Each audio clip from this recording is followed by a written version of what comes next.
Welcome, Dolphins fans, haters, and everyone in between to your favorite show discussing the greatest franchise in sports, the Miami Dolphins.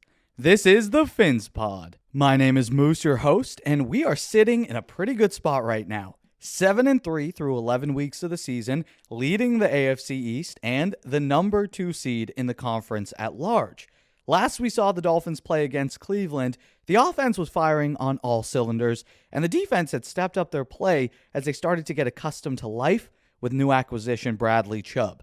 Today, we're going to look at the road ahead, because the schedule gets much tougher, and we're going to get a clearer picture of just how legitimate this Miami Dolphins team is in the Super Bowl picture. Yep, pinch yourself, I said Super Bowl. Let's get to it, and let's dive in.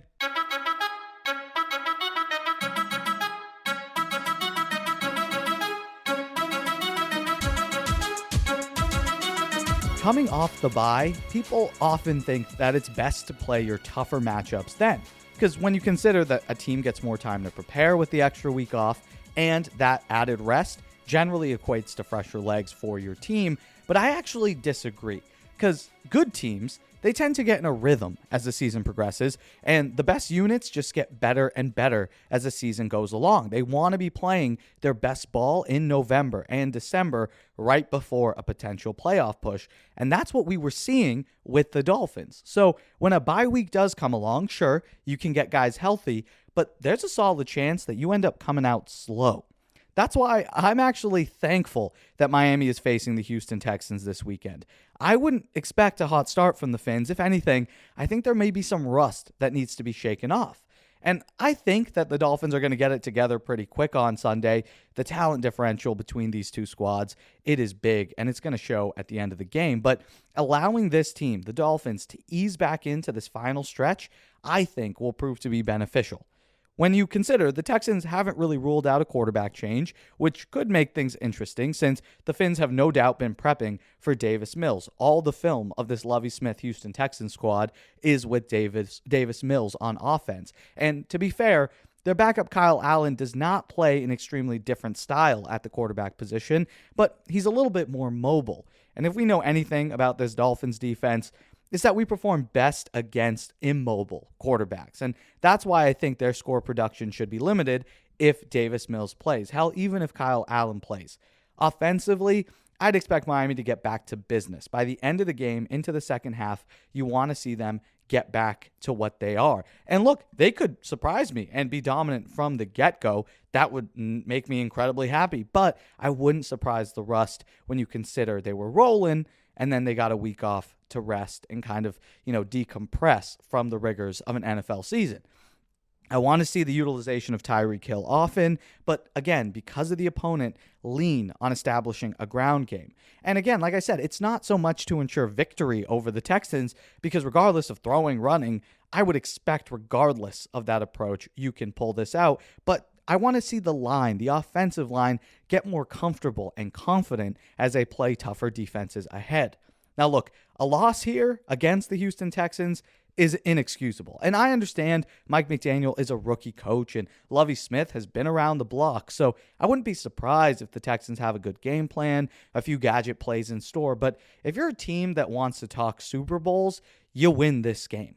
Prior to the season, this looked to be the easiest game of the year when we were looking at the schedule, and really not much has changed on that front. The Dolphins should leave Week 12 at 8-3. For another week at least, regardless of what happens in the rest of the division, Miami will hold on to the top spot with a win. Now, Week 13 is where things start to get really spicy. Miami has their toughest 3-game stretch of the season, in my opinion. And by the middle of December, I think we're going to know a lot more about the makeup of this 2022 Miami Dolphins squad. In what could be the game of the year, in Week 13, the Fins travel to the West Coast to face the organization they're modeled after, the San Francisco 49ers. It's the start of a 3-game road trek, which features some tough challengers. The 49ers seem to be peaking right now. We last saw them dismantle the Cardinals in Mexico City, and their bevy of weaponry is difficult to stop. You're talking Deebo Samuel, Brandon Ayuk, and again, their defense, their stout run defense, is going to be a problem as well. Miami could very well see Tua losing his first full game of the season when we travel to San Fran. Here's how I break it down, though. It's probably going to be a high-scoring matchup. Both teams are going to feature those weapons, and it could very well be a one-score game throughout, back and forth, exchanging blows. The other thing to highlight, though, is Mike McDaniel returning to the team that made him, the coach that made him. Kyle Shanahan is going to know Mikey's tendencies, and vice versa, right? It goes both ways. So it's going to be fascinating to watch the chess match as it ensues. The Niners defensive coordinator, DeMeco Ryans, possible head coaching candidate as well. He knows how to defend this scheme that Miami is going to try to run better than probably any other defensive coordinator in the league. So seeing how he tries to confuse Tua and this offense could be problematic, and it could be problematic long term if they do manage to slow our offense down, because every opponent after is going to model their game plan on defense for our offense. So you really hope that Miami can sustain and still be productive despite playing a team which would know them better than any other. The Dolphins do have the weapons on the outside and the quarterback, and that's what I think it ultimately comes down to. Which quarterback elevates his team in the fourth quarter? Obviously, next week we're going to dive deeper into this matchup, but I have no idea how this one will go down. I could see a loss. I could see a win. Does Miami have an answer, right, to the combination of Deebo Samuel, Brandon Ayuk, George Kittle, and now Christian McCaffrey, who is just as good of a receiver as he is a back? So I think the only way to stop them offensively is get to Jimmy Garoppolo. Getting pressure with your front four, allowing guys in coverage, it's going to be vital in slowing down this offense and forcing Jimmy G into those mistakes. Can Tua, on the other side of the ball, step up and continue to deliver at the level that he has been all season long? It's going to be a really fun game, no doubt. I will say the Dolphins can afford to drop this one. So a loss here in a tight game, it's not going to make or break the season. Because not only is this an NFC opponent, so not nearly as pivotal in the seeding calculations, but other than Buffalo, the Niners present the toughest challenge remaining in the regular season. Now, if we're talking blowout, right, the Dolphins get absolutely smoked, then we may need to reassess the ceiling for this team. The week after, Miami is going to be in the Twitter war of the century, Justin Herbert versus Tua Tagovailoa. You know the national media will have their eyes glued to this one. And if I'm being completely honest, I want the Chargers to be as healthy as possible. I don't want any excuses. Tua is going to get a prime opportunity to show the NFL world what separates him from Herbie, which in my opinion is the winning quotient. The Chargers are capable of making the big play, as we saw last Sunday night, but they are far too inconsistent for me to consider them at the same level as the Dolphins this season. I mean, 5-5 screams inconsistency. So the Dolphins have to make them one-dimensional. You don't want Austin Eckler to get it going on the ground, allowing the play-action pass to open up. That's only going to help their offense more. And, of course, Kyle Van Noy is going to be wanting some revenge. I fully, though, expect a Dolphins win because our offense is too high-powered for their unit to compete with, and I would expect a big game in LA from Waddle and Tyreek. Then the big one. Week 14 is for all the marbles. Of course, if Miami's 0-2 against the Niners and Chargers, this could not really matter much because the Dolphins do end up traveling to Buffalo to play the hated Bills. And in week 2, in the smoldering heat, the Fins were able to get the better of Josh Allen and the Bills. It's what's keeping Miami in the top spot in the division, is that week 2 win. I firmly believe that the winner of this game is going to end up winning the division, which isn't really fair because we already stole one, but just the way the schedule has played out with Tua's injury as well, having the Dolphins drop some games they shouldn't have, I ultimately believe the winner of Week 14 is for all the marbles. And the way the offense performs against Buffalo, in Buffalo, it's going to go a long way in terms of the narrative surrounding this team. After all the hate that we've heard about Tua, he has all but made those takes look like a joke. The one remaining criticism, the only thing guys like Colin Cowherd, Keyshawn Johnson, Mina Kimes, the only thing they have is the cold weather, because we haven't reached it yet. How will this high-flying aerial attack do when it's freezing cold? Not to mention, the Bills are relishing to get their revenge after somewhat of an embarrassing loss where they did not manage the clock well. Now, if you asked me about this a month ago, I would have all but guaranteed this one as a loss. The Bills, they got this. But now, I also think the way that Buffalo performs against Detroit is going to show a lot. But I think it's going to be a good game. I'm not going to predict it yet. We have some time to see how these next few weeks develop for both teams, but I wouldn't expect Miami to get smacked like they have in previous seasons. That probably is not going to happen because the Dolphins are that much better. These 3 games after Houston, at San Francisco, at LA, and at Buffalo, will be the deciding factor for whether the Dolphins can win the AFC East or, hell, manage to even get the 1 seed over Kansas City. We can dream. God knows we've been doing that for decades now. Realistically, Miami could go 2-1 or even 1-2 in this stretch. Falling to all 3, though, would be disastrous, not just for our division hopes, but for the expectations that we have for this team. I believe that these 3 games are also going to determine the level of respect that we see this squad and specifically Tua get from the sports world at large. If he plays at an MVP level against these seemingly powerhouses, these offenses who are very talented, then he's going to elevate himself into the elite conversation. If he falters, though, if he starts throwing picks, if he performs poorly, people are going to go right back to viewing him as a game manager, Jimmy G caliber type quarterback at best. It's a huge stretch of games, but sneaking out of it 2-1, if not 3-0, would mean the Dolphins may very well be a 12-13 win team come season end, something I have never seen in my lifetime.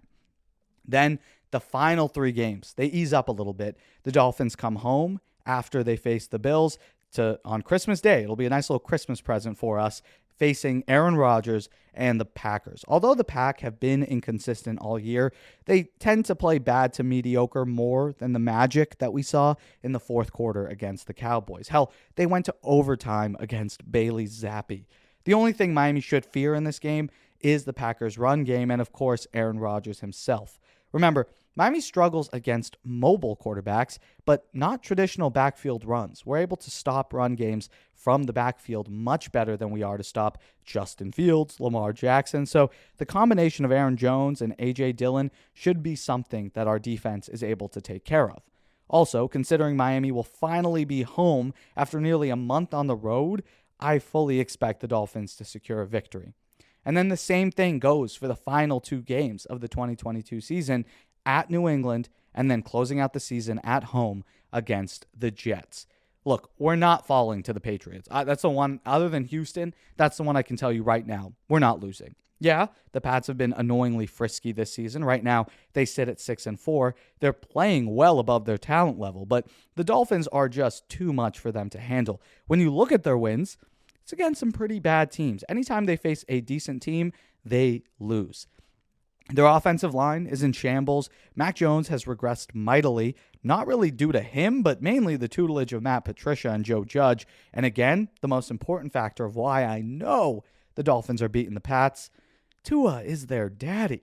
He's 4-0 against the Pats, and until they can show that they can stop him, I fully expect yet another sweep of New England. Not to mention, that would be 5 straight victories over Bill Belichick. And if you remember, Miami beat New England in week 1 by the score of 20-7. And although the game kind of felt close-ish at the end, the lack of explosiveness from New England is ultimately going to be their downfall. And look, the Dolphins' offense, it's not week 1. The offense is humming now. It's not the first time that the unit's playing together when it counts like it was back in September.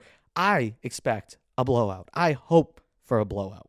The only thing that could make this game interesting, aside from injuries, of course, is the weather. Because the game is in the new year, January 1st, and it could very well either be snowing, windy, cold, if not all 3, come that time in New England. And if that's the case, and Miami has to play a more physical game, one that suits Bill Belichick and the Patriots, it could be much closer than we would care to admit. Finally, Miami closes out the season facing the Jets. And the Jets stomped on Skylar Thompson in his first ever start. Well, he actually didn't even start, just his first ever regular season action, 40-17. It hurt quite a lot. It hurts to think about. Perhaps the worst loss of the season so far, but there's one key factor which will be different this time around. First, the Jets are without Breece Hall.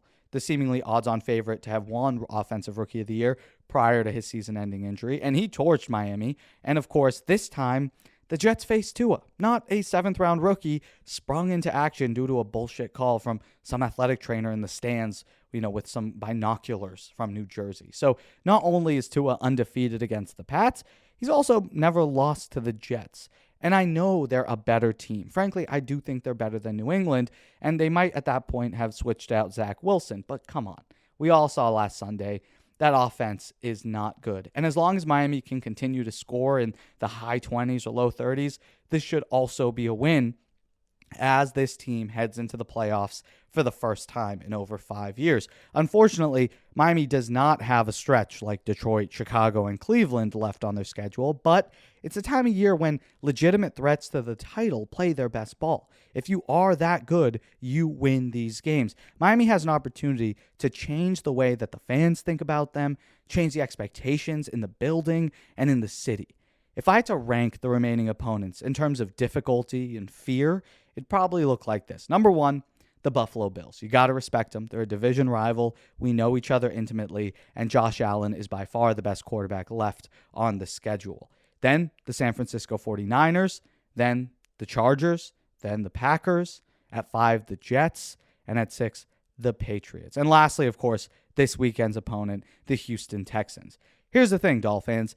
Say things do fall apart, right? And we aren't really a Super Bowl team. We see that, a little bit of a mirage effect going on. And if you remember, though, at the start of the year, I don't think Super Bowl was really what we hoped for in year 1 of Mike McDaniel. We wanted to know what Tua was, and we wanted to make the playoffs. Simply becoming a team that could build up to series contention, that was what we were looking for. And sure, things have escalated quickly, and the development of this offense and Tua within it plays a major factor. But of the remaining games, if the Dolphins poop the bed and close the season, say, 3-4, you're still a 10-win team, which is a huge improvement from last season under a rookie coach and still likely going to make the playoffs. But if Tua is truly the quarterback that I know him to be, we know him to be, if he's an MVP caliber player, if Tyreek and Waddle are able to remain healthy and this defense starts playing at the level we know they can, not top 5, not top 10, but just a decent to solid defense, we can beat any team in this league, much less the remaining schedule. The games that we have to win, no excuse, are the Texans, Patriots, and Jets. And then if you're able to win 2 of the Niners, Chargers, Bills, and Packers, something that I think is very possible, then the Dolphins close out the season at 12-5. So again, beat the teams you're supposed to, Houston, New England, and New York, and then try to get 2 split with the Niners, Chargers, Bills, and Packers. Frankly, the Chargers and Packers are 2 games that we should win anyway. So there's a very realistic shot that Miami is better than 12-5 if things fall into place. And look, a 12-5 record, it's not just what we predicted here at the PhinsPod over the summer, but it's a huge improvement and a great, great start under Mike McDaniel. Now look, that record, 12-5, still might not be good enough to win the AFC East thanks to the cakewalk of a schedule that Buffalo has, which is why I think our matchup against them is so big. But at 12-5, it's a damn certainty that you're going to be good enough to be in the playoffs and considered a legit contender in the AFC. If Miami's any better than 12-5 and we're able to beat the Niners, beat the Chargers, beat the Packers, all bets are off. All bets are off. And look out. What about you guys? What games remaining concern you the most, right? Which ones are you like, I'm going to chalk that one up as an L? Is it San Francisco? Is it Buffalo? Is it more? Let us know. And which matchups are you most excited for? Personally, it's a tough one. Because I think of those 3 games, I think they're just all so good, San Francisco, LA, and Buffalo, for different reasons. Of course, you have the Herbert versus Tua impact of the Chargers versus Dolphins game, but ultimately that doesn't really matter. It's more so for Twitter and just personal opinions and being proven right or wrong. So I'd say, I am excited for that, obviously, but I'd say the other 2 are more exciting. Firstly, the Niners, just because you want to see, look, we are modeling ourselves after this franchise, which has been a consistent playoff team. The Niners, not only have they been to a Super Bowl recently, they generally get to, the playoffs or NFC Championship game. And if we're able to compete with them, if we show the league that, look, this model not only works, but we have a guy who's smarter and talent that is better, then frankly, Super Bowl is on the table. But the game I am most excited for is Buffalo, because that, I think, is the litmus test for the AFC and what we really are. Because, again, Buffalo knows us. Buffalo, we play them twice a year. We beat them at home. They're going to be giving it their all. So if it's competitive, Miami's able to win, that speaks volumes for the future of this division and the short term of the division. So I'd say Buffalo number 1, San Francisco number 2, and then the Chargers. The game I care the least about, and it's probably this weekend. But hey, I'll take a dub regardless. Let us know in the comments below which game you're looking forward to and how you see the season playing out. Where Mike McDaniel, the head coach, was asked what it means to be in first place 11 weeks into the season. A lottery ticket that you don't check the winning numbers. I mean, is it worth something? I don't know. I actually have no idea what that means. Like, I know that Mike is such an intelligent coach. Right? He's an intelligent human. He's actually too smart for me, because I can see it being a lottery ticket when you don't actually know what the lottery numbers are and you have that type of hope. But to say that it's a lottery ticket that you don't check the numbers on means you just aren't doing the stinking work. And obviously the Miami Dolphins are doing the work. They're the number 1 team in the AFC East because of his work with Tua Tagovailoa and that team's belief in Mike McDaniels. He is not the guy to give analogies, but he's certainly the dude to call plays. And if I get that lottery ticket, coach, I'll check it for you, because you just might have hit it with getting that job. That's going to do it for us here today. Thank you all so much for listening to the PhinsPod. Hope you enjoyed it. Thank you again to Timothy Ritchie, Brian Guger, Chris, Commander Pig, and Dan Kolbasowski, members of the pod and supporters of the show over on Patreon. I am thankful for you in this holiday season, so thank you all so much for the continued support. And if you want to join the Patreon, if you would like a shout out at the end of these episodes and help us continue to do what we do and help keep the lights on, links in the description, or head to patreon.com/PhinsPod. Thank you all so much for the continued support over there. It means a ton. And please remember to like the video if you enjoyed the show. Subscribe just so you never miss a chance to chat about your Miami Dolphins. Remember that the PhinsPod's available on all platforms. So if you prefer audio, we got Spotify, Apple, Google Podcasts, and of course, here on YouTube as well. Continue the conversation with us over on Twitter and Instagram, both at PhinsPod. I hope you all have an amazing day. And until next time, stay safe. Gobble, gobble. Love y'all.